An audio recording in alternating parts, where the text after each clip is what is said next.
श्रीमद् भगवद गीता को दुनिया में सबसे ज्यादा पढ़ा गया है और सबसे कम समझा गया है, क्योंकि श्रीमद् भगवद गीता का ज्ञान सिर्फ उसी व्यक्ति को समझ में आएगा जो अपने जीवन में आगे बढ़ना चाहता है। जैसे कोई अपनी तकलीफों को पार करके आगे निकलना चाहता हो, या कोई जीवन में सफलता को प्राप्त करना चाहता हो, या फिर अपनी जिंदगी जीने के तरीके को बेहतर बनाना चाहता हो।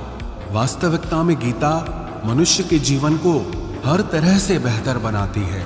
इसीलिए जो इंसान जीवन में कुछ करना चाहता है उसे ही गीता का ज्ञान समझ में आएगा, लेकिन जो सिर्फ मनोरंजन या सिर्फ जानकारी बढ़ाना चाहता है तो वो गीता के असली अर्थ को कभी समझ नहीं पाएगा। वास्तविकता में गीता का असली काम यही है कि आपकी हर समस्या का हल आपको देना, आपके हर प्रश्न का उत्तर आपको देना और आपको जिंदगी में आगे बढ़ने के लिए सही रास्ता दिखाना। आज हम उसी श्रीमद् भगवद गीता की 10 शिक्षाओं के बारे में चर्चा करेंगे।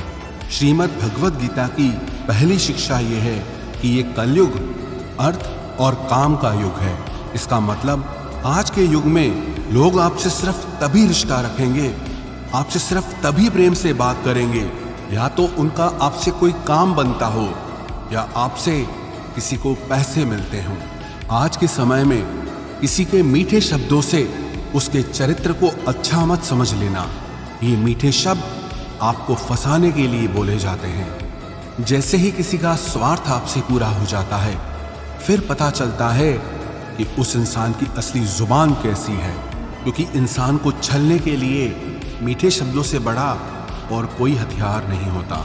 अपना काम बनाने के लिए लोग आपकी तारीफ भी करेंगे, अपना काम बनाने के लिए लोग आपको अपना भी कहेंगे, अपना बनाएंगे भी। अपना काम निकालने के लिए लोग आपसे रिश्ता भी जोड़ेंगे, लेकिन अगर आप उनके इस व्यवहार को सच समझकर इसमें फंस जाएंगे तो आगे चल के आपके दिल को बहुत बड़ा धक्का लगेगा। कहते हैं ना, वक्त आने पर गधे को भी बाप बनाना पड़ता है।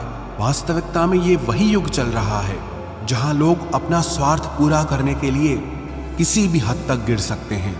किसी शहर में एक गुरुजी का नाम बहुत प्रसिद्ध था, सब लोग उनको बहुत मानते थे। तो वहाँ का एक व्यापारी उन गुरुजी के पास गया और गुरुजी से कहने लगा कि मुझे अपना शिष्य बना लो, मुझे दीक्षा दे दो। तो गुरुजी ने उस व्यापारी को दीक्षा देके अपना शिष्य बना लिया। दूसरे दिन उस व्यापारी ने अपने गुरुजी की तस्वीर अपनी दुकान पे लगा दी। जब लोग वहाँ से गुजरने लगे तो वो लोगों से कहने लगा कि आप मुझसे सामान खरीदो, सबसे अच्छा और सबसे सस्ता सामान मैं ही बेचता हूँ। मैं अपने गुरुजी की कसम खा के कहता हूँ कि मैं आपसे कोई लाभ नहीं कमा रहा। धीरे धीरे बात गुरुजी के कानों तक पहुँची कि कोई एक व्यक्ति है जो आपका नाम लेकर, आपकी कस्में खाकर लोगों को सामान बेचता है, लोगों को बेवकूफ़ बनाता है, और लोग उसके पास इसलिए चले जाते हैं क्योंकि वो आपका शिष्य है, और यहाँ तक कि वो आपकी कस्में भी खाता है, और लोग उस पर भरोसा कर लेते हैं कि अपने गुरु की कसम खाता है तो कैसे ये धोखा कर सकता है। एक दिन गुरुजी उसकी दुकान पर गए तो गुरुजी ने जाके देखा कि वास्तविकता में कि ये मेरी कस्में खा करके लोगों को सामान बेचता है। तो गुरुजी ने उस व्यापारी से कहा कि तुम मेरे शिष्य होकर लोगों के साथ धोखा क्यों करते हो, तुम्हें तो अच्छे काम करने चाहिए। तो वो व्यापारी बोला, मुझे गुरु शिष्य कुछ समझ नहीं आता, मुझे सिर्फ अपना फ़ायदा समझ आता है। मैंने देखा कि सारा शहर आपको मानता है तो मुझे समझ आया कि आपको गुरु बनाने से मुझे बहुत फ़ायदा मिलेगा। मेरी कोई धर्म में रुचि नहीं है, मेरी फ़ायदे में रुचि है। और जब से मैंने आपका नाम लेना शुरू किया, आपके नाम की कस्में खानी शुरू की, तब से मेरा व्यापार और बढ़ गया है। ये सुनकर गुरुजी को बहुत धक्का लगा कि कैसा समय आ गया है, कैसा युग आ गया है कि लोग अपने फ़ायदे के लिए किसी भी हद तक जा सकते हैं। ये किसी वक्त की विडंबना है कि लोग अपने माँ बाप तक को नहीं छोड़ते, अपने गुरु तक को नहीं छोड़ते। इंसान को नोच के खा रहा है। हर इंसान कोशिश करता है कि सिर्फ मेरा फ़ायदा होना चाहिए, चाहे सामने वाले का कितना ही नुकसान क्यों ना हो जाए। आज के युग में अगर आप किसी को अपना फ़ायदा उठाने दोगे तो लोग वो मौका कभी नहीं छोड़ने वाले। इसलिए किसी के मीठे शब्दों में, किसी की अपनेपन की बातों में कभी मत फंसना, बल्कि आंखें खोलकर इंसान को परखना सीखो, सच्चाई को देखना सीखो, सबसे ज्यादा धोखा इंसान इंसान के साथ अपनेपन की आड़ में करता है कि तुम तो मेरे अपने हो, तुम तो मेरे खास हो, तुम तो मेरे दिल के करीब हो, तुम्हारे साथ मैं ऐसा कैसे कर सकता हूँ। कभी ऐसा हुआ है क्या कि जिसे आप जानते ही ना हो वो आपको चोट पहुंचा जाए। अक्सर आपको चोट वही लोग पहुंचाते हैं जो आपके अपने होते हैं, जो आपके दिल के करीब होते हैं। गीता का इतना अद्भुत ज्ञान, महाभारत की ऐसी लड़ाई पराये लोगों में नहीं थी, ये भाइयों की लड़ाई थी, एक ही परिवार की लड़ाई थी और करोड़ों लोग उस लड़ाई में मारे गए। क्यों? क्योंकि अपना ही अपने का सुख नहीं देख पाया, अपना ही अपने की खुशी से जलता रहा। आपने कभी गौर किया, आप जिसे भी ये कह दोगे ना कि वो आपके लिए खास है, कि आप उसे अपना मानते हैं, देखना आज नहीं तो कल वो आपको चोट जरूर पहुंचाता है। वक्त लगता है, एक दिन में बात समझ नहीं आती, लेकिन एक दिन जरूर समझ आती है कि यहाँ कोई अपना नहीं है। इस शिक्षा का उपदेश ये नहीं है कि हम लोगों से नफरत करने लग जाएं या लोगों से गलत व्यवहार करने लग जाएं। इस शिक्षा का यही अर्थ है कि आप लोगों के भरोसे मत बैठे रहो। आप किसी से ये उम्मीद लगा के मत बैठ जाओ कि ये आपका जिंदगी भर साथ देगा, कि वो आपका साथ कभी नहीं छोड़ेगा। अरे सब साथ छोड़ते हैं। आपकी जिंदगी में कई लोग आएंगे और कई लोग जाएंगे। ये जो आप अपने दिल में बिठा के बैठ जाते हैं कि ये मेरा हमेशा साथ देगा, ये बात कभी अपने दिमाग में मत आने देना। हमेशा के लिए तो हमारा शरीर भी हमारे साथ नहीं रहेगा, वो भी एक दिन छूट जाता है। तो आप लोगों से क्या उम्मीद लगाते हो? याद रखना, किसी के साथ अगर बहुत ज्यादा नेह लगाओगे, मोह लगाओगे तो दुख तो सहना ही पड़ेगा। लेकिन अगर आप इस संसार में सब लोगों से बाहर से चलोगे, ऊपर ऊपर से चलोगे, तो आपको कोई चोट नहीं पहुंचा सकता। श्रीमद् भगवद गीता की दूसरी शिक्षा यह है कि जो इंसान स्वयं से खुश नहीं, वो दुनिया में किसी भी चीज से खुश नहीं हो सकता। आज के समय में अधिकतर लोग खुशी के लिए भटकते रहते हैं। उनकी खुशी उनके वर्तमान में नहीं होती, या तो उनकी कल्पनाओं में होती है या उनके भविष्य में होती है। जिस इंसान की खुशी इस पल में नहीं है, वो खुशी के लिए हमेशा भटकता रहता है। जो इंसान अपने आप से ही खुश नहीं, अगर वो किसी रिश्ते से भी जुड़ेगा तो उस रिश्ते में भी उसे दुख ही मिलेगा। अगर वो किसी काम से जुड़ेगा तो उस काम में भी उसे दुख ही मिलेगा। वो जहाँ जाएगा अपने साथ अपने दुख की ऊर्जा साथ ले जाएगा। याद रखना, जगह बदलने से, रिश्ते बदलने से, काम बदलने से खुशी नहीं आती, लेकिन इंसान खुद को बदल दे तो जिंदगी में खुशियाँ जरूर आती है। जो लोग खुद से खुश नहीं होते, वो खुशी के मौके पे भी कोई ना कोई दुख ढूंढ लेते हैं। वास्तविकता में खुश रहना और दुखी रहना एक माइंड की प्रोग्रामिंग है, एक मेंटल ट्रेनिंग है। अगर आपने अपने माइंड को बार बार हर चीज़ में उदास होने की ट्रेनिंग दे रखी है, दुखी होने की ट्रेनिंग दे रखी है, तो धीरे धीरे आपका मन खुश होना ही भूल जाएगा। लेकिन अगर आपने अपने मन को छोटी छोटी बातों पे खुश होने की आदत डाली है, तो आप जिंदगी के हर पल में खुशियों को जी पाएंगे। इतनी सी बात अगर किसी को समझ में आ जाए कि खुशियाँ और दुख हमारे माइंड की प्रोग्रामिंग से चलती है, तो आप अपनी ज़िंदगी को खुशहाल बना सकते हो, या फिर आप अपनी ज़िंदगी को दुखों के अंधेरे में धकेल सकते हो। इसीलिए इसे समझना बहुत ज़रूरी है। जीवन में अगर खुश रहना है तो छोटी छोटी चीज़ों में भी खुशियों को देखने की नज़र होनी चाहिए, नहीं तो बड़ी से बड़ी खुशी में भी आपका मन दुख ही ढूंढ लेगा। श्रीमद् भगवद गीता की तीसरी शिक्षा यह है कि इस दुनिया में हारे हुए इंसान की, तकलीफ में पड़े इंसान की कोई मदद नहीं करता, और अगर कोई इंसान थोड़ा सा भी सफल हो जाए तो उससे कोई खुश नहीं होता। इसीलिए अपना दुख किसी को मत बताओ और अपनी खुशी किसी के आगे मत जताओ। आप अगर अपने दुख दुनिया के आगे शेयर करोगे, लोगों के आगे शेयर करोगे, तो लोग आपसे दूर भागना शुरू कर देंगे, क्योंकि उन्हें पता है कि जितना इसके पास रहेंगे इसके दुखड़े सुनने पड़ेंगे और ये कभी भी हमारी मदद मांगेगा। इसलिए बेहतर है इससे दूर ही रहो। और जैसे ही आप सफल हो जाते हैं तो लोगों को वो भी अच्छा नहीं लगता। ये दुनिया भी बड़ी अजीब है। दुखी इंसान की मदद नहीं करती और जो इंसान खुश है उसे खुश नहीं रहने देती। उसकी खुशी से भी लोगों को तकलीफ होती है। आपने हजारों बार ये सुना होगा कि दुख में कोई किसी का साथी नहीं होता, तो भी लोगों को समझ नहीं आता, तो भी लोग दूसरों को जाके अपने दुख बताते हैं, दूसरों से उम्मीद लगाते हैं कि वो उनकी मदद करेंगे। कोई क्यों करेगा किसी की मदद, और क्यों खुद को इतना कमजोर बनाना कि दूसरों की मदद की जरूरत पड़ जाए? और क्यों आप अपनी खुशियों को दूसरों को बताए बिना नहीं जी सकते? कई लोगों को आदत होती है, जब तक अपनी सफलता के बारे में, अपनी खुशियों के बारे में 10-20 लोगों को नहीं बता देंगे, तब तक उनका मन भरता ही नहीं है। इसीलिए ही जब आप अपनी खुशियाँ लोगों को बार बार बताते हो, तब आपके बनते हुए काम भी रुक जाते हैं, बनते हुए काम भी बिगड़ जाते हैं, क्योंकि काम बनने से पहले ही आप अपनी योजना के बारे में सबको बता देते हो। जब तक आप सफल हुए नहीं हो, किसी को कुछ मत बताओ। जब तक आपकी योजनाएं पूरी नहीं हुई हैं, किसी को कुछ मत बताओ। और जिस दिन आप सफल हो जाओगे, जिस दिन आपकी योजनाएं पूरी हो जाएंगी, तब आपको बताने की जरूरत ही नहीं पड़ेगी।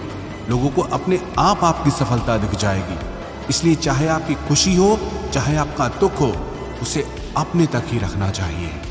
श्रीमद् भगवद गीता की चौथी शिक्षा यह है कि मनुष्य का आहार सात्विक और संतुलित होना चाहिए। कलयुगी आदमी कहीं भी कुछ भी खा लेगा। जिस इंसान को ये समझ नहीं कि क्या खाना चाहिए, कितना खाना चाहिए, कहाँ खाना चाहिए, कैसे खाना चाहिए, वो जीवन की ऊंचाइयों को कभी नहीं छू सकता। आजकल अधिकतर लोग बस स्वाद के पीछे पागल हो गए हैं। कई लोग तो कहते हैं हमारे शहर से 50-100 किलोमीटर दूर एक जगह है, वहाँ खाने का टेस्ट बहुत अच्छा है। दिल्ली से 2 घंटे दूर पराठे बहुत अच्छे मिलते हैं, वहाँ हम रेगुलरली पराठे खाने चाहते हैं। 2 घंटा जाना, 2 घंटा आना, सिर्फ एक छोटी सी जुबान के स्वाद के लिए। याद रखना, जो लोग कहीं से भी कुछ भी खा लेते हैं, उन्हें इस बात की समझ होनी चाहिए कि उस भोजन में, उस आहार में ना पवित्रता है, ना प्रेम है। उस व्यक्ति को आपसे कोई प्रेम नहीं है, और उस आहार को बनाने में कोई पवित्रता का ध्यान नहीं रखा जाता। लेकिन लोगों को किसी बात से फर्क नहीं पड़ता, बस जुबान पे टेस्ट आना चाहिए। फिर चाहे हमको 10 दिन का सड़ा हुआ खाना खिलाया जाए, बस टेस्ट अच्छा होना चाहिए। चाहे उस खाने में गंदगी भरी हो, लेकिन हमारी जुबान को उसका टेस्ट अच्छा लगना चाहिए। आज के समय में लोगों के खाने पीने का कोई नियम नहीं है, कोई धर्म नहीं है। सुबह हो, दिन हो, शाम हो, रात हो, जब मन किया तब खाना है। चाहे शरीर बीमार ही क्यों ना हो जाए तो भी खाना है, चाहे बॉडी को सूट भी नहीं कर रहा तो भी खाना है। मैं नासिक गया था, वहाँ पर लोगों ने बताया कि यहाँ मिसल पाव खाने के लिए लोग 2 से 3 घंटे लाइन में खड़े रहते हैं। प्रणाम है ऐसे लोगों को जो एक जुबान के स्वाद के लिए घंटों लाइन में खड़े हैं। ऐसी और भी कई जगह है जहाँ पे लोग जुबान के स्वाद के लिए घंटों लाइन में खड़े रहते हैं। कमाल के लोग हैं। जब रास्ते पे गाड़ियाँ चलाते हैं तो ट्रैफिक में ऐसे भागते हैं जैसे दुनिया में कहीं कोई भूकंप आया हो। एक सेकंड भी लोगों से रुका नहीं जाता है। गाड़ियां एक दूसरे के ऊपर चढ़ा देनी है, बस हमें भागना है। लेकिन जब खाने की बात आती है तो लोग घंटों लाइनों में खड़े हो जाते हैं। आज के समय में लोगों ने जुबान के स्वाद को बहुत ज़्यादा इंपॉर्टेंस दे रखी है, जिसे खाना ही उनकी ज़िंदगी का लक्ष्य है। लेकिन श्रीमद् भगवद गीता सिखाती है कि इंसान जैसा आहार खाता है वैसा ही उसका मन होता है, वैसे ही काम करता है, वो वैसे ही एक्सपीरियंसेस को फील करता है। श्री कृष्ण कहते हैं कि सात्विक अन्न से मन सात्विक होता है, शांत होता है, खुश रहता है। और जो तामसी और राजसी आहार करते हैं उनका मन चिड़चिड़ा होने लगता है। ऐसे लोगों को बहुत जल्दी गुस्सा आ जाता है, मन भी अशांत रहता है। जो खाना आप अपने शरीर में डाल रहे हैं उससे हल्के में मत लेना। वही आपका विचार बनने वाला है और वही आपका अनुभव बनने वाला है। श्रीमद् भगवद गीता के 6ठे अध्याय में भगवान श्री कृष्ण ने अर्जुन को भोजन के बारे में विस्तार से बताया है कि भोजन 3 प्रकार का है, सात्विक, तामसिक और राजसी। सात्विक आहार आपके शरीर की उम्र को बढ़ाता है, आपके मन को सुख देता है, आपके माइंड में आपको सेटिस्फेक्शन देता है, जीवन को खुशी देता है, और ऐसा आहार रसमय होता है। राजसी आहार दुख, शोक और रोग उत्पन्न करने वाला होता है। इसीलिए बहुत ज़्यादा गर्म, तीखा और जलन पैदा करने वाला खाना रजोगुणी आहार कहा जाता है। और जो खाना घंटों पहले बनाया गया हो, जीवों की हत्या करके बनाया गया हो, बहुत अपवित्रता से बनाया गया हो, बहुत ज़्यादा गर्म, बहुत ज़्यादा तीखा और खट्टा हो, या जिसमें नशीले पदार्थ डाले जाते हों, ऐसा खाना तमोगुणी आहार कहा गया है। और इनमें से जैसा आप खाना खाएंगे वैसे ही आपकी बुद्धि होगी, वैसे ही आपका जीवन बनने वाला है। इसलिए श्रीमद् भगवद गीता ये सिखाती है कि अगर आप जीवन में खुश रहना चाहते हो तो हमेशा सात्विक और संतुलित आहार ही करना चाहिए। श्रीमद् भगवद गीता की 5वीं शिक्षा ये है कि खुद को ऐसा कभी मत बनाओ कि लोग आपका इस्तेमाल करके चले जाएं। खुद को ऐसा कभी मत बनाओ कि लोग आपको चोट पहुंचाकर चले जाएं। अपने आप को कभी भी बेचारा बना के नहीं जीना चाहिए। इससे लोग आपको अच्छा नहीं मानेंगे बल्कि आपका फायदा उठाएंगे। आपको कैसा बनना है ये आप पे निर्भर करता है। अगर लोग आकर के आपको आसानी से चोट पहुंचा जाते हैं, आपका इस्तेमाल करके चले जाते हैं, तो आपको गौर करना चाहिए कि ऐसा क्या कारण है कि लोग आपको आसानी से चोट पहुंचा देते हैं। क्योंकि कई लोग दुनिया में ऐसे होते हैं जिनसे बात करने में भी लोगों को डर लगता है। जिस इंसान का मन मजबूत है उसे कोई चोट नहीं पहुंचा सकता, लेकिन जो इंसान मन से ही कमज़ोर है उसे चोट पहुंचाना बहुत आसान हो जाता है। इसलिए ये बहुत ज़रूरी है कि आपका मन मजबूत होना चाहिए, आपके विचार मजबूत होने चाहिए।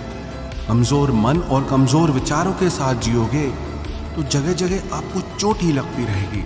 इसलिए अपने आप को ऐसा कभी मत बनाओ कि आपको कोई भी चोट पहुंचा के चला जाए। श्रीमद् भगवद गीता का 6वां उपदेश यह है कि मनुष्य को दुष्कर्म का त्याग करके हमेशा सत्कर्म करते रहना चाहिए। जब मनुष्य किसी भी कर्म को सिर्फ और सिर्फ अपने स्वार्थ के लिए ही करता है, तब वो अपने स्वार्थों की पूर्ति करते करते कब दुष्कर्मों में लग जाता है, कब बुरे कर्मों में लग जाता है, उसे पता ही नहीं चलता। लेकिन जब कर्म को करते हुए मन में निस्वार्थ भाव आता है, लालच का भाव नहीं आता, तो वो इंसान बुरे कर्मों से बचा रहता है। क्योंकि लालच ऐसी चीज़ है जो अच्छाई और बुराई की समझ खत्म कर देती है, सही गलत का फर्क मिटा देती है। इसलिए जो इंसान अपनी लालच, अपना स्वार्थ नहीं छोड़ सकता, वो कभी किसी का भला नहीं कर सकता।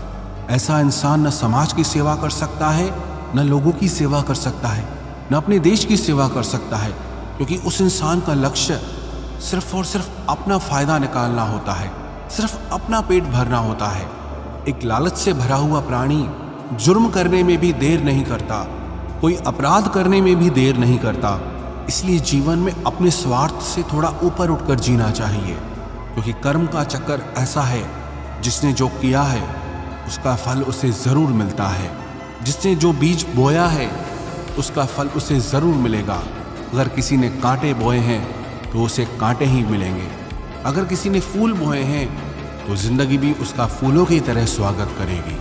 श्रीमद् भगवद गीता का 7वां उपदेश यह है कि जिस इंसान को अपनी जिंदगी में, अपने आसपास की दुनिया में, अपने रिश्तों में हमेशा सब कुछ बुरा ही दिखाई देता है, सब कुछ गलत ही दिखाई देता है, ऐसा इंसान बहुत जल्दी ही डिप्रेशन में चला जाता है। जो इंसान अपनी जिंदगी में एक भी खुशी नहीं ढूंढ पाया, खुश रहने का एक भी कारण नहीं ढूंढ पाया, उसके हैप्पी हार्मोन्स धीरे धीरे कम होने लगते हैं और अकेलापन, उदासी, डिप्रेशन उसके जीवन में बढ़ने लगते हैं। माना कि बाहर की परिस्थितियों को आप कंट्रोल नहीं कर सकते, लेकिन उन परिस्थितियों में आपको खुश रहना है या आपको दुखी होना है, ये पूरा चुनाव सिर्फ आपका है। कई लोग कहते हैं कि ऐसी परिस्थितियों में कोई कैसे खुश रह सकता है, तो फिर दुखी रहो। और अगर दुखी रहना नहीं पसंद तो फिर अपनी परिस्थितियों को बदलने की कोशिश करो। और कोई ऑप्शन नहीं है आपके पास, या तो जो परिस्थिति चल रही है उसमें खुश रहो। अगर वो परिस्थिति पसंद नहीं आ रही है तो उस परिस्थिति को बदल दो। लेकिन अगर आप दोनों नहीं कर पा रहे तो आप हमेशा पिसते रहोगे, क्योंकि ना तो आप परिस्थिति बदल पा रहे हो, ना ही आप अपने विचार बदल पा रहे हो। खुश रहना है तो दोनों में से एक चीज़ तो बदलनी ही होगी, या तो परिस्थिति बदलो या फिर अपने मन के विचार बदलो। और अगर दोनों नहीं बदल सकते तो फिर दुखी रहने के लिए तैयार रहो। श्रीमद् भगवद गीता की 8वीं शिक्षा यह है, किसी बेकसूर इंसान के साथ धोखा करना, उसका बेवजह जानबूझकर दिल दुखाना इस दुनिया का सबसे बड़ा पाप होता है। श्री व्यासदेव जी महाराज, जिन्होंने महाभारत की रचना की, 18 पुराणों की रचना की, उनसे किसी ने पूछा कि आपने इतने सारे शास्त्र लिखे, इतनी किताबें लिखी, इतना कोई कैसे पढ़ सकता है? आप इन सारी किताबों का सार बता दो, एक ही शिक्षा में बता दो कि इन सब ग्रंथों में लिखा क्या है। तो व्यास जी बोले, परोपकाराय पुण्याय पापाय परपीडनम अष्टादश पुराणेषु व्यासस्य वचनम द्वय। व्यास जी कहने लगे कि मैंने सारे शास्त्रों में कुल 2 बातें खास रूप से लिखी हैं, कि मेरे लिखे गए सारे शास्त्रों का सार सिर्फ 2 बातों में समाया है। एक, कि किसी के दिल को खुश करना सबसे बड़ा परोपकार है, सबसे बड़ा धर्म है, और किसी के दिल को दुखाना, किसी के मन को चोट पहुंचाना सबसे बड़ा पाप है। श्रीमद् भगवत गीता की 9वीं शिक्षा यह है कि जब तक आप औरों से सम्मान की उम्मीद करते रहोगे तब तक आपका अपमान होता ही रहेगा। जब तक आपको ये इच्छा है कि कोई आपकी कदर करे तब तक आपकी कोई कदर नहीं करेगा। सम्मान चाहने वाले का अपमान निश्चित ही होता है। आप कभी गौर करना, जिस इंसान को सम्मान की सबसे ज्यादा लालच होती है वो इंसान जगह जगह पर खुद को अपमानित महसूस करता है। वो कहते हैं ना कि शादियों में फूफा जी मुंह बना लेते हैं, हर चीज पे खुद को अपमानित महसूस करते हैं। क्यों? क्योंकि उनके मन में सम्मान पाने की कामना है, और वो सम्मान पाने की कामना ही उन्हें जगह जगह पे अपमानित महसूस कराती है। हालांकि कोई उनका कुछ करता नहीं है, लेकिन जब जिस सम्मान को पाने की उम्मीदें वो लगा के बैठते हैं, उसी की वजह से उन्हें लगता है कि हर जगह हमारा अपमान हो रहा है। कुछ अजीब ही चक्र है। जो लोग सम्मान चाहते हैं उन्हें अपमान मिलता है, जो लोग प्रेम चाहते हैं उन्हें छल मिलता है, जो लोग अच्छा व्यवहार चाहते हैं उन्हें गलत लोग मिल जाते हैं। वास्तविकता में सम्मान चाहने और मांगने की चीज नहीं है, वो आपके कर्मों के अनुसार आपको स्वयं मिलता है। प्रेम मांगने की चीज नहीं है, वो आपके व्यवहार के अनुसार आपको स्वयं मिलेगा। जब आप इन चीजों को मांगने लगते हो, चाहने लगते हो, तो बदले में आपको सारी उल्टी चीजें ही मिलने लगती हैं। इसलिए जीवन में सम्मान की उम्मीद लोगों से मत रखना, प्रेम की उम्मीद लोगों से मत रखना, और अच्छे व्यवहार की उम्मीद भी लोगों से मत रखना। कई लोग कहते हैं कि हम कम से कम इतना तो डिजर्व करते हैं कि सामने वाला हमसे अच्छा व्यवहार करे। सामने वाला आपसे कैसा व्यवहार करेगा आप उसे कंट्रोल नहीं कर सकते, वो उसके लिए पूरी तरह से आज़ाद है। वो आपके साथ अच्छा व्यवहार करे या बुरा व्यवहार करे, आप उसमें कुछ नहीं कर सकते। इसलिए ऐसी चीज़ों को चाहना ही छोड़ दो जिन पे आपका कंट्रोल नहीं है। हाँ, अच्छा व्यवहार करना वो आपके हाथ में है, लोगों को प्रेम देना वो आपके हाथ में है, लोगों के साथ सम्मान से चलना वो आपके हाथ में है, लेकिन बदले में ये चीज़ें खुद के लिए चाहना वो आपके हाथ में कभी नहीं हो सकता। लेकिन जिस पल आप सम्मान, प्रेम और अच्छे व्यवहार की चाहना छोड़ देते हो, प्रकृति अपने आप ही आपको ये सब चीज़ें देना शुरू कर देती है। श्रीमद् भगवत गीता की 10वीं शिक्षा यह है कि अगर दुख से छूटना चाहते हो तो जो कुछ भी जिंदगी में आपको ईश्वर ने दिया है, चाहे वो कोई इंसान हो या कोई जॉब हो या घर हो, आपके पास जो भी कुछ है उसके लिए दिन में 3 बार ईश्वर का धन्यवाद जरूर करें। क्योंकि जो लोग धन्यवाद के भाव में जीते हैं उनके जीवन से शिकायत का भाव चला जाता है, और जिसे अपने जीवन में किसी से भी कोई भी शिकायत नहीं है उसके जीवन में दुख टिक ही नहीं सकता है। सिंपल सा गणित है, अगर आपके जीवन में 100% धन्यवाद का भाव है, ग्रेटिट्यूड का भाव है, तो शिकायतें और मन की तकलीफें 0% पे रहेगी। लेकिन अगर आपके जीवन में 50% धन्यवाद का भाव है, 50% शिकायतें हैं, तो जीवन में दुख और सुख दोनों आते जाते रहेंगे। लेकिन अगर आपकी जिंदगी में 100% शिकायतें ही शिकायतें हैं और 0% धन्यवाद का भाव है, तो आपका मन हमेशा दुखी रहेगा। क्या आपको पता है कि दुख भी जगह ढूंढता है कि इस इंसान को हर बात से तकलीफ होती है, ये मेरा पक्का ग्राहक है, अगर मैं इसके पास जाऊंगा तो ये बाहें खोल के मेरा स्वागत करेगा, क्योंकि इससे हर चीज से तकलीफ होती है। याद रखना, जीवन में शिकायतें जितनी ज्यादा होगी दुख भी उतना ज्यादा होगा, और जिंदगी में जितना धन्यवाद का भाव होगा, ग्रेटिट्यूड का भाव होगा, जीवन उतना ही आनंद से भर जाएगा। ईश्वर को धन्यवाद हम ईश्वर के लिए नहीं करते हैं, हम खुद के लिए करते हैं। हम ये रियलाइज करने के लिए करते हैं कि कईयों को वो सब कुछ नहीं मिला जो ईश्वर ने, प्रकृति ने हमको दिया है। एक व्यक्ति तपती हुई धूप में चला जा रहा था, बहुत गरीब था, पैरों में पहनने के लिए चप्पल भी नहीं थी। ऊपर से तेज धूप पड़ रही है और गर्मी से उसके पैर जल रहे हैं। वो धूप में चला जा रहा था और ईश्वर से शिकायत कर रहा था कि हे ईश्वर, ये है तेरा न्याय, मुझे इतना गरीब बनाया है, क्या दिया है तुमने मुझे? इतनी तेज धूप है और मेरे पास पैरों में पहनने के लिए चप्पल तक नहीं है। वो ईश्वर से शिकायतें कर ही रहा था, तभी उसके सामने से एक व्यक्ति गुजरा जो जमीन पे घसीट घसीट के चल रहा था, क्योंकि उसके पास पैर ही नहीं थे। जब उस घसीटते हुए व्यक्ति को उसने देखा तो उसका मन उसी समय धन्यवाद से भर गया कि हे ईश्वर, तेरा लाख लाख धन्यवाद है कि कम से कम मैं अपने पैरों पे तो चल पा रहा हूँ। इस बेचारे के पास तो पैर भी नहीं है। जीवन में जब भी शिकायत आए ना, तो एक बार उन लोगों पे नजर जरूर डालना जो वो सब हासिल करने में लगे हुए हैं जो ईश्वर ने आपको दिया है। चॉइस आपकी है। अगर आप जिंदगी से शिकायतें करोगे तो दुख आपका साथी बन के खड़ा हो जाएगा। अगर आप अपनी जिंदगी को ग्रेटिट्यूड से, धन्यवाद से भर दोगे तो आपकी पूरी जिंदगी आनंद से भर जाएगी।